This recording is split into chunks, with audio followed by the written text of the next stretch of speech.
Mark 3. Jesus heals on the Sabbath. Jesus went into the synagogue again and noticed a man with a deformed hand. Since it was the Sabbath, Jesus' enemies watched him closely. If he healed the man's hand, they planned to accuse him of working on the Sabbath. Jesus said to the man with the deformed hand, "Come and stand in front of everyone." Then he returned to his critics and asked, "Does the law permit good deeds on the Sabbath, or is it a day for doing evil? Is this a day to save life or to destroy it?" But they wouldn't answer him. They looked around at them angrily. He looked around at them angrily and was deeply saddened by their hard hearts. Then he said to the man, "Hold out your hand." So the man held out his hand, and it was restored. At once the Pharisees went away and met with the supporters of Herod to plot how to kill Jesus. Crowds followed Jesus. Jesus went out to the lake with his disciples, and a large crowd followed him. They came from all over Galilee, Judea, Jerusalem, Idumea, from the east of the Jordan River, and even from as far north of Tyre and Sidon. The news about his miracles had spread far and wide. The vast numbers of people came to see him. Jesus instructed his disciples to have a boat ready so the crowd would not crush him. He had healed many people that day, so all the sick people eagerly pushed forward to touch him. And whenever those possessed by evil spirits caught sight of him, the spirits would throw them in the ground in front of him, shrieking, "You are the Son of God."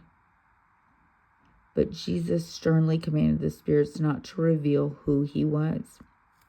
So he silenced the demons. Jesus chooses the 12 apostles. Afterward, Jesus went up on a mountain and called out the ones he wanted to go with him, and they came to him. Then he appointed 12 of them and called them his apostles.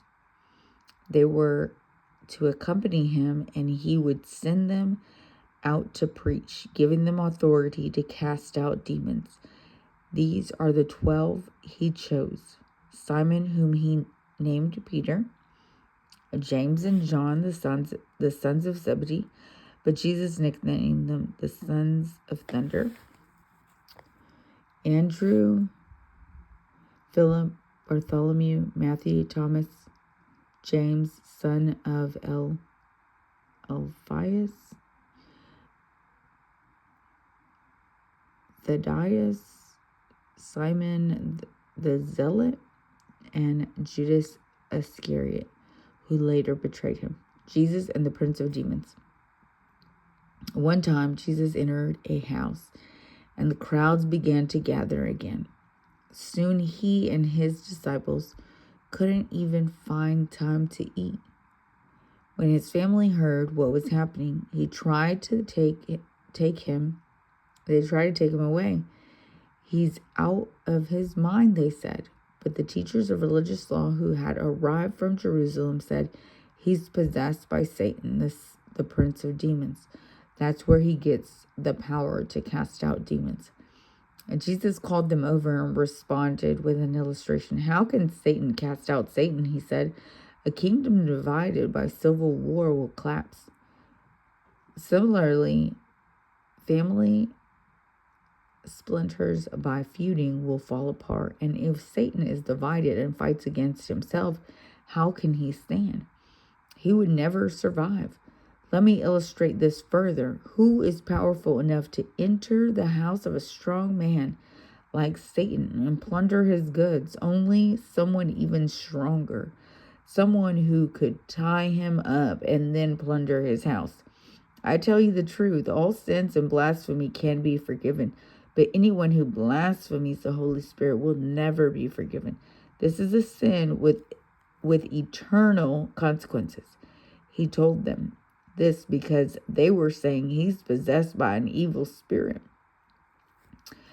The true family of Jesus. Then Jesus' mother and brothers came to see him. They stood outside and sent word for him to come out and talk to them.